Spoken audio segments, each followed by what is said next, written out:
பிரைஸால் கர்த்தர் சொல்றோம். கர்த்தரின் ஆசீர்வாதம். ஆமென். இந்த உலகத்துல ஆசீர்வாதம் சொல்லி நான் என்ன நினைப்போம்னா, பணம், பேரு, காசு, புகழ், அந்தஸ்துகள், வீடு, வாசல், சொத்து, நகைகள், இதெல்லாம் ஆசீர்வாதம் நினைக்கிறோம். ஆனா நிலையான இதெல்லாம் அழிந்து போன ஆசீர்வாதங்கள், அழிந்து போகக்கூடிய ஆசீர்வாதங்கள். நிலையான ஆசீர்வாதம் அதான் கர்த்தர் தரும் ஆசீர்வாதம். நித்திய ஜீவன், ரட்சிப்பு, சுக பலன், ஆரோக்கியம், சமாதானம், அபிஷேகம், கர்த்தருடைய வெளியேற பெற்ற பாவ மன்னிப்பு, இதுதான் கர்த்தர் தரும் ஆசீர்வாதம். அசன சொல்லுன்னா, கர்த்தரின் ஆசீர்வாதமே ஐஸ்வர்யத்தரும் அவருடைய வேதனை கூட்டார். நிலையான ஆசீர்வாதத்தையும் ஐஸ்வர்யத்தையும் கொடுக்கிற தேவன், ஐஸ்வர்ய சம்பூர்ண தேவன் உங்களுக்கு நிலையான ஆசீர்வாதம் கொடுப்பாங்க.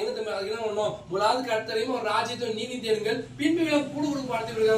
முதல்ல வேதத்தை தேடணும், வசனத்தை தேடணும், கர்த்தர் சமூகத்தை அமர்ந்து அவரை தேடும் போது நிலையான ஆசீர்வாதத்தை, அழியாத ஆசீர்வாதத்தை உங்களுக்கு தருவாரு. இன்னொரு என்ன சொல்றதுன்னா, அவருக்கு தானியமும் திராட்சரசமும் பெருகி இருக்கும் கால சந்தோஷத்தை பார்க்கணும், அதிக சந்தோஷத்தின் இருதயத்தை கொடுத்து பெரிய பெரிய செல்வந்தர்கள் பணம் படைத்தவர்களுக்கு சந்தோஷத்தை பார்க்கணும், அதிக சந்தோஷத்தை உங்களுக்கு எனக்கு கத்த கொடுப்பாங்க. அவரை தேடுகிற, கர்த்தரை தேடுகிற, கர்த்தரை நேசிக்கிற, வேதத்தை நேசிக்கிற, நித்தமும் ஜெபம் பண்ணி கர்த்தரை தேடுகிற, அவருடைய ஆசீர்வாதத்தை நோக்கி காத்திருக்கிற கண்களுக்கு கர்த்தர் நிலையான ஆசீர்வாதத்தை கொடுத்து, அபிஷேகத்தை கொடுத்து, வல்லமை கொடுத்து, ஒரு சந்தோஷத்தை கொடுப்பாங்க.